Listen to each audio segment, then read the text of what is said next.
브라미스 TV 새벽 기도회입니다. 오늘은 요한계시록 15장 2절 말씀으로 신천지에 들어간 이긴 자들을 보라 이란 제목이 되겠습니다. 계시록 15장 2절 또 내가 보니 불이 섞인 유리바다 같은 것이 있고 짐승과 그의 우상과 그의 이름의 수를 이기고 벗어난 자들이 유리바닷가에 서서 하나님의 금은고를 가지고 신천지는 이 본문 말씀을 계시록 4장 6절에 나오는 그 천국을 연결시켜가지고는 억지로 끌어내립니다. 보십시오. 계시록 4장 6절에 가서 보니까 이 유리바다는 어디 있다 그랬어요? 하나님 보좌 앞에 있다 그러지 않습니까? 그럼 이긴 자들이 유리바닷가에 모였다는 것은 곧 하나님 보좌 앞으로 나온 것을 의미하죠.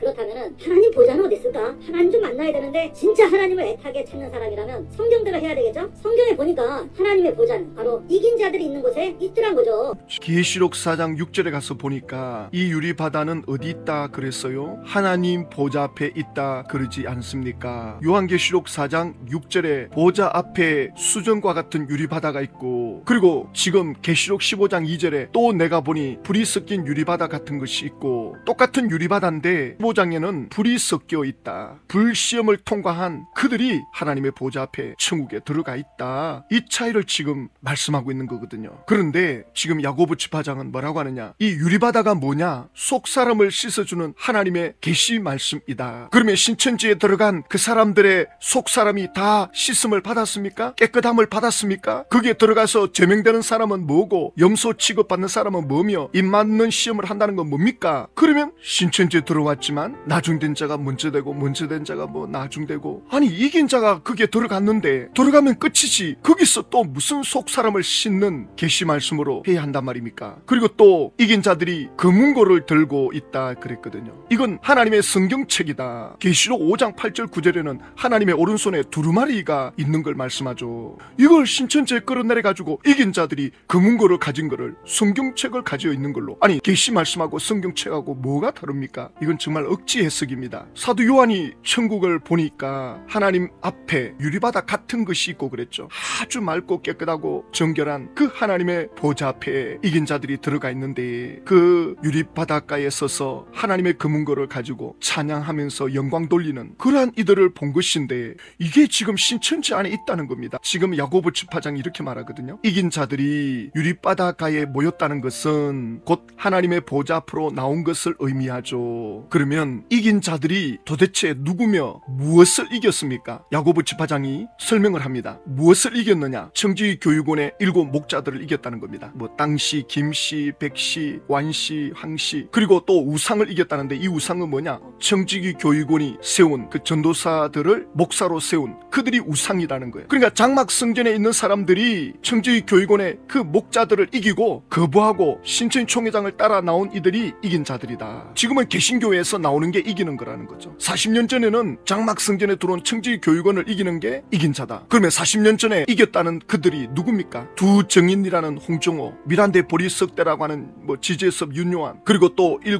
검대접의 김대원, 이 사람들이 40년 전에 이긴 자들로 신천지에 들어갔습니다. 그들이 도대체 어떻게 되었습니까? 지금 뭐 어떻게 돼 있습니까? 이게 무슨 이긴 자들입니까? 제명당하고 쫓겨나가고 죽고 대적자가 되고 원수가 되고, 홍종호나 김대원이나 이 사람은 신천 총회장을 인정 안 합니다. 완전 거짓말장이로 말하고 있잖아요. 전혀 서로가 말이 맞지가 않는데 신천 총회장이 자기 마음대로 이 사람들이 이긴 자들이다, 하나님의 보좌가 이긴 자 이들에게 함께하고 있다, 겁도 없이 하나님의 보좌를 마음대로 설명합니다. 그러면 청지 교육원의 대표가 되는 오평 목사는 신천지에서 이겼다는 이 사람들과 다툰 적이 있느냐? 뭐 교리 토론한 적이 있느냐? 전혀 없다 그러잖아요. 홍종호 씨도 그런 적이 없다 그러고, 김대원 장로도 그런 적이 없다 그러고, 전부 아니라 그러는데 혼자 신천 총회장이 우기고 있습니다. 이런 사기가 어디 있습니까? 야고보 집화장이 이렇게 말합니다. 하나님의 보좌는 어디 있을까? 하나님 좀 만나야 되는데, 진짜 하나님을 애타게 찾는 사람이라면 성경대로 해야 되겠죠. 야고보 집화장은 하나님에 대한 지식이 무지합니다. 캄캄합니다. 하나님이 어떤 분인지를 모르고 하는 소리입니다. 요한복음 4장 24절에 하나님은 영이시니 예배하는 자가 영과 진리로 예배할지니라. 하나님은 영이십니다. 무소부재하다 하거든요. 하나님이 안 계신 곳이 없습니다. 모든 곳에, 모든 영역에 하나님은 계시는 분입니다. 시공간에 제한을 받는 분이 아닙니다. 어디에 가야 하나님이 계시고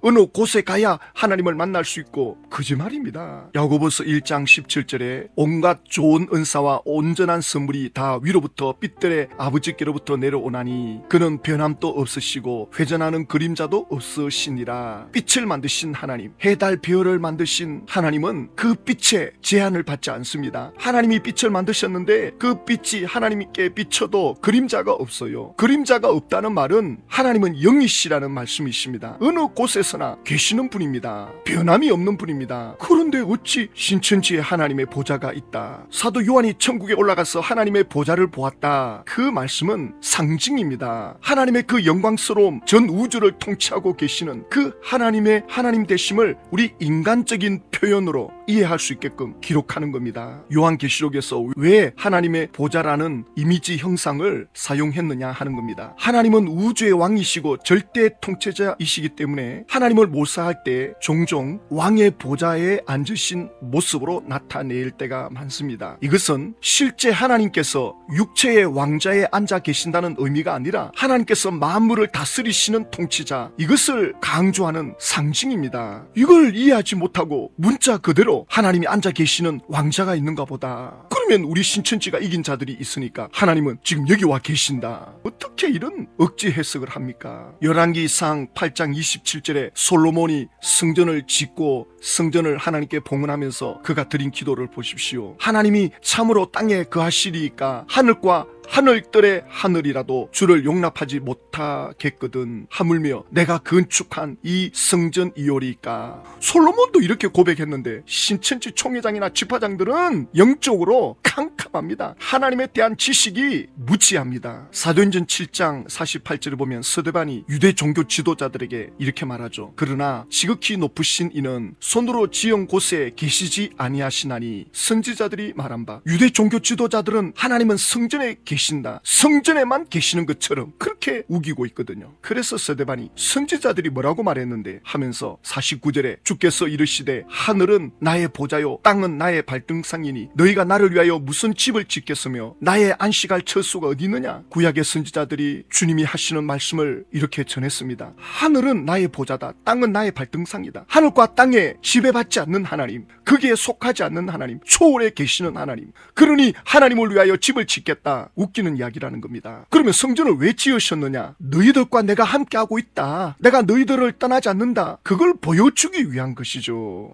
인간들을 위해서 눈에 보이지 않는 하나님을 그들에게 이해시키기 위해서 그렇게 한 건데, 그걸 모르고 유대 종교 지도자들은 성전에다가 하나님을 묶어놓는. 그래서 예수님이 제자들에게 기도할 때 하늘에 계신 우리 아버지, 이 하늘은 모든 영역을 말하는 겁니다. 온 천하 전 우주, 쉽게 말하면 안 계신 곳이 없다는 뜻입니다. 그걸 설명하기 위해서 하늘에 계신 우리 아버지요, 하나님은 어디든지 계시는 분입니다. 어디에 묶여 계신 분이 아닙니다. 제가 지난 수요일 신천지 강사를 만나가지고 이렇게 물어봤습니다. 하나님이 에덴 동산에 선악과를 만들었는데 아담 하와가 이 선악과를 범할 것을 알았을까요? 몰랐을까요? 그러니까 몰랐다 그러더라고요. 신천지에서 그렇게 가르쳐요. 하나님은 몰랐다는 겁니다. 그래서 제가 그랬죠. 하나님은 전능하신 분인데 그걸 몰랐습니까? 그걸 모르고 선악과를 만들어 놨단 말입니까? 하나님의 지식이 그 정도밖에 안 됩니까? 그러니까 이렇게 또 말해요. 그러면 선악과 손댈 걸 아시고 하나님이 만들어 놓으셨단 말입니까? 그래서 제가 그랬죠. 하나님은 아담 하와가 선악과를 먹든 안 먹든 하나님에게는 해결책이 있다. 그들이 어떤 선택을 하든 하나님은 모든 대안을 다 갖고 계신다. 우리가 이런 식으로 이해를 해야 된다. 이거냐 저거냐 우리 인간의 언어로 하나님을 묶어 놓으려고 하면 안 된다. 하나님이 알았느냐 몰랐느냐, 하나님은 알았느냐 몰랐느냐라는 질문 자체가 하나님한테는 통하지가 않는다. 하나님은 모든 걸 다 알고 계신다. 알면서 왜 선악과를 만들어 두었느냐? 그러면 아담 하와를 로봇으로 만들어야 된다, 짐승으로 만들어야 된다. 선악과를 못 먹게 하려면 자유의지를 주시는 건데, 너가 선택해서 나를 섬기든지 안 섬기든지 너에게 선택권을 주겠다. 이거 엄청난 거다. 설령 인간이 선악과를 범한다 할지라도 하나님은 대안을 갖고 계신다. 바로 그것이 예수님께서 오신 사건 아니냐. 강사가 처음 듣는 이야기거든요, 저한테. 같아. 한참을 생각하더라고요. 그러니까 신천지 총회장은 이 하나님의 그 깊은 뜻을 몰라요. 하나님의 마음을 전혀 모릅니다. 인간적인 수준에서, 마귀가 가르쳐주는 수준에서 하나님을 이렇다 저렇다 기가 막힙니다. 말하는 거 보면. 신천지 총회장은 하나님에 대한 지식이 전혀 없어요. 주워 들은 거 가지고 말하고 있는데 너무 참 기가 막힙니다. 사도 바울이 사도행전 17장 24절에서 우주와 그 가운데 있는 만물을 지으신 하나님께서는 천지의 주제이시니 손으로 지은 성전에 계시지 아니하시고, 하나님이 온 천하를 다 만드셨는데 어디에 들어가 계신다. 하나님은 공간에 제한을 받는 분이 아닙니다. 사도 바울은 예수님은 내 안에 계신다. 역시 예수님도 하나님이십니다. 안 계신 곳이 없습니다. 모든 걸 다 알고 계십니다. 우리의 안고 일었음을 다 알고 계십니다. 오늘 이 아침에 지금 우리가 무슨 생각하고 있는 것도 다 알고 계십니다. 그러니 얼마나 좋습니까? 지금 내가 앉아있는 내 현장에 주님이 함께하고 계신다. 내가 어디에 있든지 주님을 부르기만 하면 바로 주님과 연결이 되는 거예요. 주님은 지금 우리 곁에, 우리 가운데 항상 계시는 분입니다. 그러나 믿음이 없으면 그 하나님을 부를 수도 없고 느낄 수도 없고 만날 수도 없죠. 그러면서 야고보 집화장이 하는 말이, 성경에 보니까 하나님의 보좌는 이긴 자들이 있는 곳에 있더라는 거죠. 그래서 이긴 자들이 있는 곳이 하나님이 계신 곳입니다. 그러면 이긴 자들이 하나님의 보좌 앞에 있다는 그 말씀이 어디 나오느냐? 요한계시록 3장 12절 또 요한계시록 3장 21절에 나오거든요. 이긴 자들이 하나님의 보좌에 계신다. 그러면 신천지식으로 말하면 이게 40년 전부터 가르치던 거니까, 홍종호, 김대원, 지저서, 윤요한 그들이 이긴 자로서 하나님의 보좌 앞에 있는다고 했는데 그들의 삶을 보십시오. 그들의 결말을 보라고, 그들의 인생을 보라고, 그들의 신앙 고백을 보라고요. 어떤 자리에 지금 들어가 있는지. 이게 이긴 자들입니까? 제발 야고보 집화장은 당신이 알고 있는 이긴 자 누굽니까? 말해보세요. 단 한 사람이라도 만나본 자 있습니까? 없어요. 그냥 들은 것밖에 없지. 40년밖에 안 됐는데 그래 그 한 사람도 못 찾아봅니까? 도대체 지금 뭐 하고 있는지, 살았는지 죽었는지 한마디라도 해줘야 될 거 아닙니까? 그러면 총회장에게 물어봐야지. 이긴 자 지금 살아있느냐? 신천지 안에 이긴 자 있느냐? 왜 못 물어보는데? 이게 무슨 종교 집단입니까? 사기 집단이지. 왜 못 물어보는데? 뭐가 무서워서? 말도 안 되는. 그래가지고는 집화장이라고 와서 가르치고, 또 듣고 있는 사람들은 이긴 자가 하나님의 보좌 앞에 있다는데, 하나님의 보좌가 여기 와 있다는데 도대체 이긴 자는 어디 있는데 왜 안 물어봅니까? 상식적으로 생각해도 말이 안 되잖아요. 그리고 계시록 3장 12절에 이긴 자는 그 뜻이 아니죠. 계시록 3장 12절에 이기는 자는 내 하나님의 성전에 기둥이 되게 하리니 그가 결코 다시 나가지 아니하리라. 죽음 이후를 말하는 겁니다. 여기 이기는 자들은 목숨 걸고 신앙을 지킨 자들입니다. 계시록에 보면 예수에 대한 믿음을 지키다가 순교를 당하는 내용을 말씀하고 있잖아요. 순교자들을 말합니다. 이 당시 예수 믿으려면 목숨을 걸고 믿어야 돼요. 그런 이들이 이긴 자들입니다. 그러니 하나님께서 너가 내 성전에 두겠다, 내가 너를 보호하겠다, 내가 너를 지키겠다, 영원히 함께하겠다, 이 뜻이거든요. 그러니 다시 나가지 아니하리라. 그런데 신천지에서 이긴 자들, 홍종호, 김대원, 지저서, 윤요한, 최근에 살아있었던 사람들을 제가 말하는 겁니다. 나머지 사람들은 뭐 하는지도 모르고 지금 그나마 좀 영상으로 나왔던 사람들인데 하나같이 다 성전을 떠났습니다. 뭘 도대체 여기가 하나님이 계신 곳이라는 엉뚱한 소리를 합니까? 계시록 3장 21절에 이기는 그에게는 내가 내 보좌에 함께 앉게 하여 주기를, 내가 이기고 하나님 아버지 보좌에 함께 앉는 것 같이 하리라. 신천지 강사가 이런 본문을 가지고 해석하는 거 보니까 개신교에서 이긴 자들이 하나님의 보좌에 앉는다 했는데 보좌는 하나밖에 없는데, 그래 이긴 자들이 여럿이라면 그 보좌에 어떻게 다 앉느냐, 이렇게 문자적으로 해석을 해요. 하나님께서 이긴 자에게 내 보좌에 함께 앉게 하여 주겠다, 이 말은 내 곁에 두겠다, 상급의 영광을 말씀하는 거죠. 요한계시록 20장 4절을 보면 또 내가 보니 예수를 증언함과 하나님의 말씀 때문에 목배임을 당한 자들의 영혼들과 바로 이들이 이긴 자들입니다. 그리고 또 짐승과 그의 우상에게 경배하지 아니하고 그들의 이마와 손에 그의 표를 받지 아니하는 자들이 역시 이들도 이긴 자들입니다. 예수님 때문에 순교를 당하고 예수님 때문에 우상 숭배하지 않았던, 로마 황제의 신전에 들어가지 않았던 그들 전부 죽었단 말입니다. 죽었는데 살아서, 죽었지만 살아서 그리스도와 더불어 천년 동안 왕노릇하니, 바로 이것이 계시록 2장 3장에 이긴 자들이 누리는 영광을 말씀하는 겁니다. 그런데 신천지는 이긴 자들이 있는 곳에 하나님의 보좌가 있다, 신천지로 오라. 그래 신천지에 들어간 이긴 자들이 누굽니까? 한번 좀 보여주십시오. 말씀해 보십시오. 제가 강사한테 말하니까 말을 못하더라니까요. 그래서 집화장에 가서 물어봐라. 집화장이 대답 못하면 총회장에 가서 물어보라고. 왜 말 못하느냐고. 집화장들도 이게 가짜라는 것을 아는 순간 전부 자기 욕심 챙겨가지고 도망가기 바쁘고, 안 그러면 어쩔 수 없이 남아있고, 그러면서도 어쩔 수 없이 사람들을 또 속이고 자기 양심을 속이는 거죠.